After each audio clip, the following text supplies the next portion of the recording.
Buen día, mi nombre es Valeria Cortés Orozco, con matrícula 21031620. Este es el reto 2 llamado la jurisprudencia del módulo de juicio de amparo de la licenciatura en Derecho, con la asesora Sofía Pérez Fuentes Sacramento, con fecha de elaboración del 16 de mayo de 2023. Bueno, después de haber leído 3 jurisprudencias que se presentan para este reto, que son jurisprudencia número 1, facultad de atracción de la Suprema Corte de Justicia de la Nación, puede ejercerla a efecto de integrar jurisprudencia sobre un problema que implica el análisis de diversos preceptos constitucionales y legales.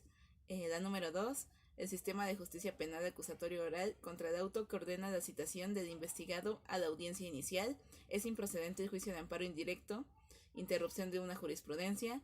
Y la número 3, jurisprudencia, su aplicación no viola la garantía de irretroactividad de la ley.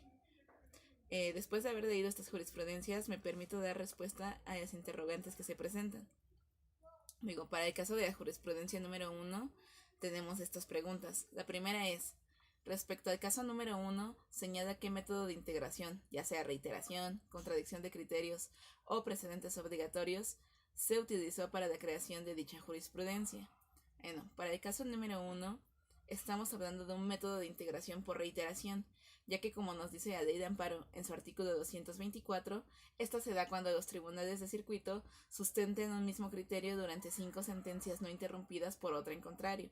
En este caso de esta jurisprudencia sí aparecen las 5 sentencias, por lo que estamos ante una jurisprudencia por reiteración. Bueno, la siguiente pregunta vinculada a esta jurisprudencia es la siguiente. En el caso número 1, identifica si se cumple con el requisito establecido en el artículo 223 de la Ley de Amparo respecto a los votos que deben emitirse para su aprobación. Para empezar, tenemos que en el artículo 223 de la Ley de Amparo nos habla de que debe haber una mayoría de 4 votos para las sentencias. Al revisar las otras sentencias dictadas, observo que sí cumplen con este requisito, ya que 4 de ellas sí tuvieron los 4 votos por unanimidad y la última tuvo 5 votos. Por último, respecto a esta jurisprudencia, la otra pregunta es que en qué época del Semanario Judicial de la Federación fue publicada esta jurisprudencia. Y digo, si nos vamos al encabezado de la jurisprudencia, podemos encontrar que esta fue en la 9ª época. Ok. Pasando a las interrogantes para el caso 2 o la segunda jurisprudencia, son las siguientes. Respecto al caso número 2, nos pregunta que identifiquemos cuáles son los razonamientos para que la jurisprudencia 1AJ 93-2013 fuera sustituida por la jurisprudencia 1AJ 78-2018, emitida por la primera sala de la Suprema Corte de Justicia de la Nación. En este caso, para que la primera jurisprudencia fuera sustituida, se aplicó lo que es un concepto llamado interrupción de la jurisprudencia. Esto ocurre porque se pronunció alguna ejecutoria en contrario, como lo menciona el artículo 228 de la Ley de Amparo, que después de interpretar, en este caso los razonamientos que utilizaron para realizar esta sustitución fueron que después de interpretar las legislaciones penales del estado de Chihuahua y Durango, el hecho de citar al investigado a la audiencia y que tenga un apercibimiento de aprehensión en caso de que éste no comparezca, se considera que transgrede el derecho de la libertad deambulatoria, y esto se podría impugnar por medio de un amparo indirecto, por lo que después de volverlo a revisar, consideraron que era necesario interrumpir este criterio de la jurisprudencia.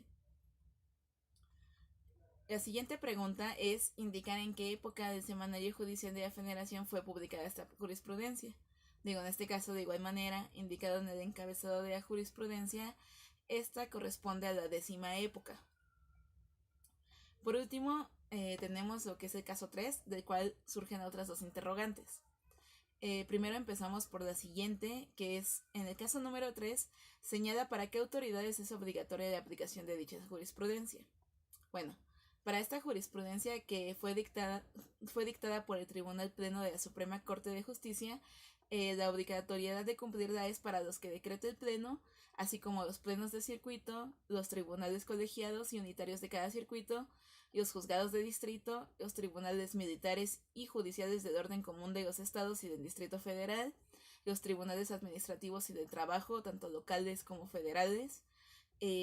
Todo esto se recuperó de la página de la Suprema Corte de Justicia de la Nación. Y bueno, Por último, también se nos cuestiona esta jurisprudencia a qué época del semanario corresponde, y de respuesta de igual manera, buscando donde el encabezado de la jurisprudencia corresponde a la novena época. Y bueno, ya después de haber realizado este análisis de las jurisprudencias y contestado a las interrogantes que se nos plantean, para concluir, creo que es importante mencionar que en nuestro ejercicio como abogados es importante que conozcamos lo que es una jurisprudencia y dónde podemos encontrarlas. O sea, debemos saber cómo usar el repositorio, y ya, bueno, el hecho de que ya las encontremos en un repositorio de manera digital, pues sí facilita mucho la búsqueda de ellas. Pero lo que sí debemos tener en claro que las podemos buscar ahí y tenemos que saber cómo hacerlo. También tenemos que hacer una revisión de manera constante y estar actualizados en las mismas, ya que muchas veces pues si no estamos al tanto, no, su uso en nuestros casos del día a día puede no ser realmente bueno si no checamos si no realizamos esa actualización o esa revisión constante. Y bueno, es importante considerar todo esto, ya que nos puede servir para casos que tengamos con características similares a lo que ya se haya establecido en una jurisprudencia. Y bueno, por mi parte eso sería todo y gracias por la atención.